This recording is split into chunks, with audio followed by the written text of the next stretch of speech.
देखिए, अगर आप ये वीडियो देखना शुरू कर चुके हैं और अगर आप एक अच्छे स्टूडेंट हैं और अपनी अच्छी तैयारी करना चाहते हैं, कुछ नया सीखना चाहते हैं, तो ये वीडियो आप शुरू से अंत तक ज़रूर देखें।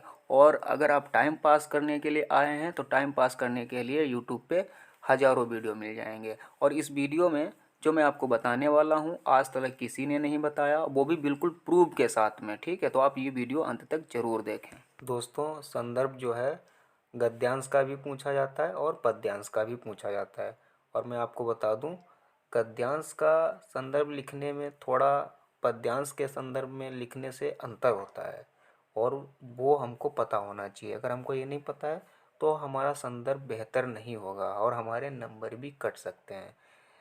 गद्यांश का संदर्भ कैसे लिखा जाता है? देखिए, चूँकि गद्यांश जो होता है वो एक कहानी टाइप में पूरा होता है, और पद्यांश जो होता है वो कविता के माध्यम से होता है, गानों गीत के माध्यम से होता है। तो इनके संदर्भ में भी थोड़ा सा अंतर देखने को मिलता है, जो हमें पता होना चाहिए।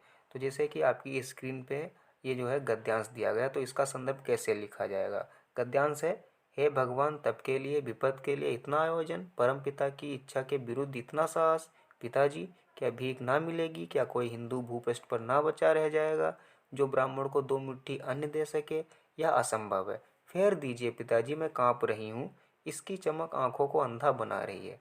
तो ये एक गद्यांश है। इस गद्यांश का संदर्भ इस तरीके से लिखा जाएगा। ये गद्यांश मैं आपको बता दूं, ममता नामक पाठ से लिया गया, जिसके लेखक जयशंकर प्रसाद हैं। तो इसका संदर्भ कैसे लिखेंगे, उसके बाद में फिर पद्यांश का संदर्भ मैं आपको बताऊंगा कैसे लिखा जाएगा। तो दोस्तों, संदर्भ ऐसे लिखा जाता है। मैं आपको बता दूं, ये वीडियो बहुत ही इम्पोर्टेंट होने वाला है, क्योंकि पूरे यूट्यूब में ये जो मैं आपको बताने वाला हूं संदर्भ को लिखने के बारे में, तो ये किसी ने नहीं बताया होगा। तो ये वीडियो बहुत ही इम्पोर्टेंट है, बहुत ही महत्वपूर्ण है। अगर वास्तव में आप यहाँ तक आ चुके हैं, अगर आप यहाँ तक वीडियो देख रहे हैं, तो आपसे गुजारिश है कि वीडियो को अंत तक ज़रूर देखें। तो आपको एक नई चीज़, एक यूनिक चीज़ आपको सीखने को मिलेगी। तो अगर जैसे कोई गद्यांश होता है, ठीक है, तो गद्यांश का हम संदर्भ कैसे लिखेंगे? सबसे पहले गद्यांश बताएंगे, उसके बाद में पद्यांश। ठीक है, तो हम हेडिंग डाल लेते हैं संदर्भ। ठीक है, और इस तरीके से कुछ एरो बना के अब संदर्भ हम लिखेंगे। चूँकि गद्यांश का लिख रहे हैं, जो कि एक कहानी होती है। जैसे गद्यांश जो होता है वो एक कहानी टाइप में, नाटक के टाइप में, कुल मिला के एक स्टोरी जैसा होता है। तो उसका संदर्भ ऐसे लिखा जाएगा कि प्रस्तुत गद्यांश। क्योंकि हम गद्य का लिख रहे हैं तो यहाँ पे प्रस्तुत गद्यांश। और अगर आप गद्यांश ना लिखना चाहें तो इसकी जगह पर या गद्य अवतरण भी कर सकते हैं, यानी कि प्रस्तुत गद्य अवतरण। ठीक है, प्रस्तुत गद्यांश या गद्य अवतरण। देखिए, गद्यांश और गद्य अवतरण, इनमें से आप कोई एक ही वर्ड लिखें जो आपको उचित लगता हो। तो प्रस्तुत गद्यांश हमारी पाठ्य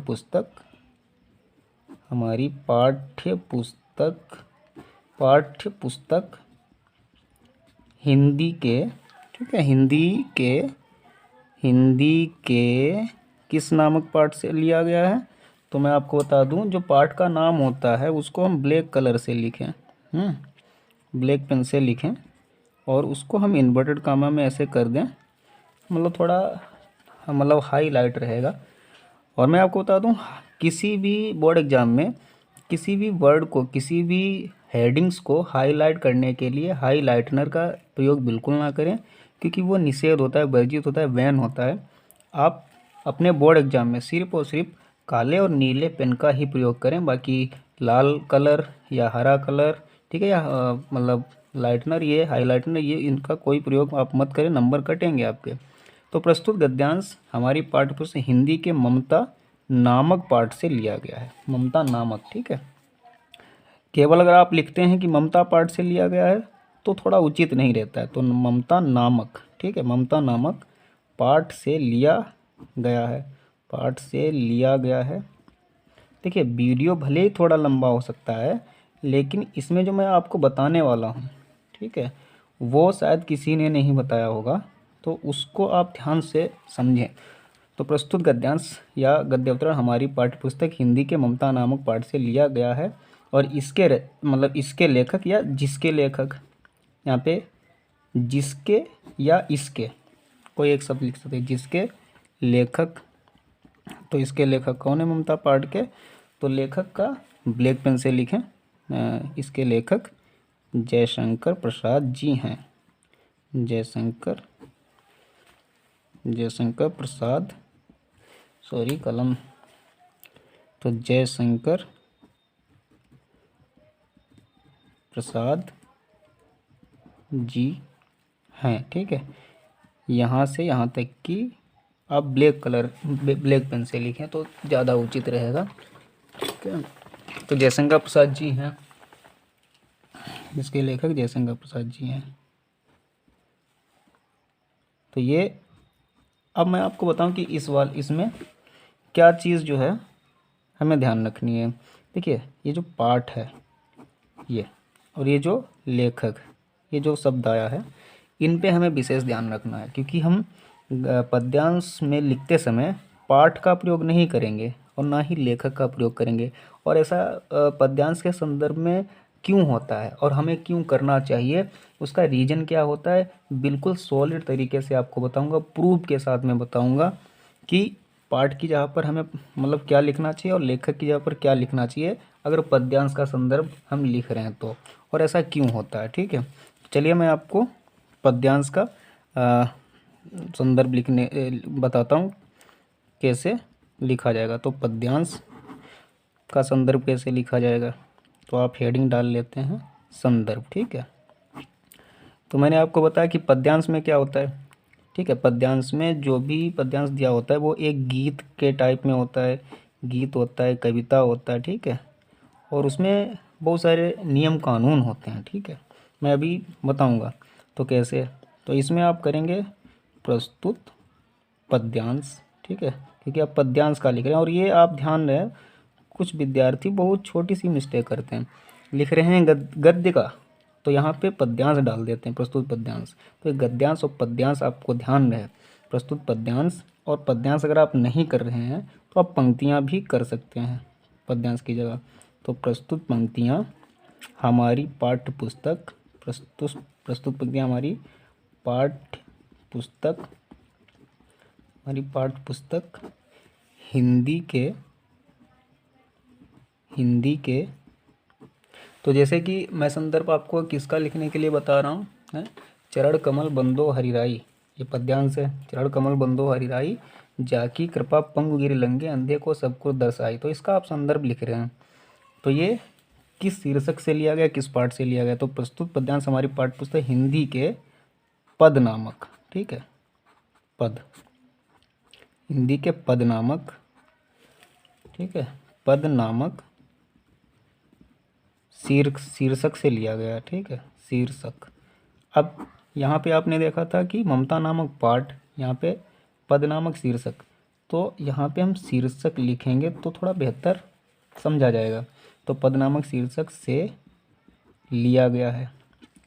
एक चीज़ और ध्यान रखें, अगर आप जैसे प्रस्तुत पद्यांश, अगर ये आप शब्द लिख रहे हैं तो यहाँ पे लिया गया है आएगा। अगर पंक्तियाँ, यानी कि प्रस्तुत पंक्तियाँ हमारी पाठ्य पुस्तक हिंदी के पद नामक शीर्षक से, तो वहाँ पे ली गई हैं, तब आपको करना है। ठीक है, लिया गया है।